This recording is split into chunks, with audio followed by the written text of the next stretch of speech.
ഞാനിപ്പോൾ ഇവിടെ ഒരു വീഡിയോ പോസ്റ്റ് ചെയ്യുന്നത് മാക്സിമം ആൾക്കാരിലേക്ക് ഷെയർ ചെയ്യുക. വേറെ ഒന്നിനെ കുറിച്ചല്ല, നമ്മുടെ നാട്ടിലെ കുട്ടികളെ പിടിക്കാൻ വേണ്ടി കുറേ ആൾക്കാർ ഇറങ്ങിയിട്ടുണ്ട്. എല്ലാവർക്കും അറിയുന്ന കേസാണ്. അതിനെക്കുറിച്ചൊന്നും വലിയ കാര്യമായിട്ട് സോഷ്യൽ മീഡിയയിൽ ഇല്ല. ബട്ട് അതവിടെ നിൽക്കട്ടെ. ഇതിപ്പോൾ ഇന്ന് മാണിക്കത്തറ മണ്ണൂത്ത് മാണിക്കത്തറയിൽ ഒരു 3-4 പെണ്ണുങ്ങൾ ഇറങ്ങിയതാണ്. ഇപ്പോൾ ഇത് ഈ 3-4 പെണ്ണുങ്ങൾ കൂടെ കൂട്ടിയിട്ട് ഇവിടെ നടന്നു വരുമ്പോൾ അതിന്റെ കയ്യിൽ ഒരു കുട്ടിയെ കണ്ടോ. ആ കുട്ടിയെ നമ്മൾ പൊതുവെ വിചാരിക്കുന്നത് കുട്ടിയാണ്. ബട്ട് അവർ കുട്ടിയല്ല, അവർ വേറെ ആയതൊരു കുട്ടിയെ പിടിച്ചുകൊണ്ട് വന്നതാണ്. ഇന്ന് ഈ പരിസരത്ത് ഇവർ നടന്നു വരുമ്പോൾ അവരുടെ വീട്ടമ്മമാരുടെ വീഡിയോ ആണ് ഇത്.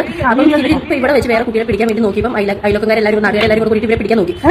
ഒരു ബസ്സിലേക്ക് കയറി. അപ്പോൾ ആ ബസ്സിലേക്ക് ഇവർ നാട്ടുകാർ വിളിച്ചു കൊണ്ട് അവർ നേരെ മണ്ണൂത്ത് സ്റ്റേഷനിൽ കൊണ്ടുപോയിട്ട് ബസ് നിർത്തി. ഇവർ 4 പേരെ കയ്യോടെ ഇപ്പോൾ പൊക്കിയിട്ടുണ്ട്. അപ്പോൾ പൊക്കിയപ്പോൾ ഇവർ പറയുന്നത് ഇവർ മാത്രമല്ല, ഇവരുടെ കൂടെ കുറേ ആൾക്കാർ ഇവിടെ ഇറങ്ങിയിട്ടുണ്ടെന്ന്. തൃശ്ശൂർ ജില്ലയിൽ പരിസരത്ത് അല്ലാണ്ട് വേറെ കുറേ സ്ഥലങ്ങളിലും എല്ലാം ഇങ്ങനെ കുറേ ആൾക്കാർ ഇറങ്ങിയിട്ടുണ്ടെന്നാണ് ഇവർ പറയുന്നത്. അപ്പോൾ ഇപ്പം പോലീസ് എല്ലാവരും കൂടി പിള്ളേർക്ക് ജാഗ്രത കൊടുത്തിട്ടുണ്ട്. ബട്ട് നമ്മുടെ നാട്ടിലേക്ക് ഇവർ വരുമ്പോൾ നമ്മൾ നോക്കുക, നമ്മുടെ നാട്ടുകാർ നോക്കുക. ഇവർ വരുമ്പോൾ നമ്മൾ പോലീസിലേക്ക് ഇൻഫോം ചെയ്യുക. ഇവരെ പിടിച്ച് നമ്മൾ തന്നെ നാട്ടുകാർ തന്നെ കൈകാര്യം ചെയ്യുക. ഓക്കെ, അപ്പം ഇതിനെക്കുറിച്ച് കൂടുതൽ ചർച്ച സോഷ്യൽ മീഡിയയിൽ പറഞ്ഞു. ഓരോരുത്തർ അറിയണം, ഓരോരുത്തർ അറിഞ്ഞിട്ട് വേണം, എന്നാലേ ആൾക്കാർ ശ്രദ്ധിക്കത്തുള്ളൂ. അറിഞ്ഞിട്ടില്ലാത്ത ആൾക്കാർ, കേട്ടിട്ടില്ലാത്ത ആൾക്കാരൊക്കെ ഇനിയും കാണണം. അപ്പോൾ സോഷ്യൽ മീഡിയയിൽ ഇതൊക്കെ കുറെ വീഡിയോ ആയിട്ട് വരണം. അപ്പോൾ ശരി, എന്നാൽ ഇതെന്താണെന്ന് വെച്ചാൽ ഓക്കെ.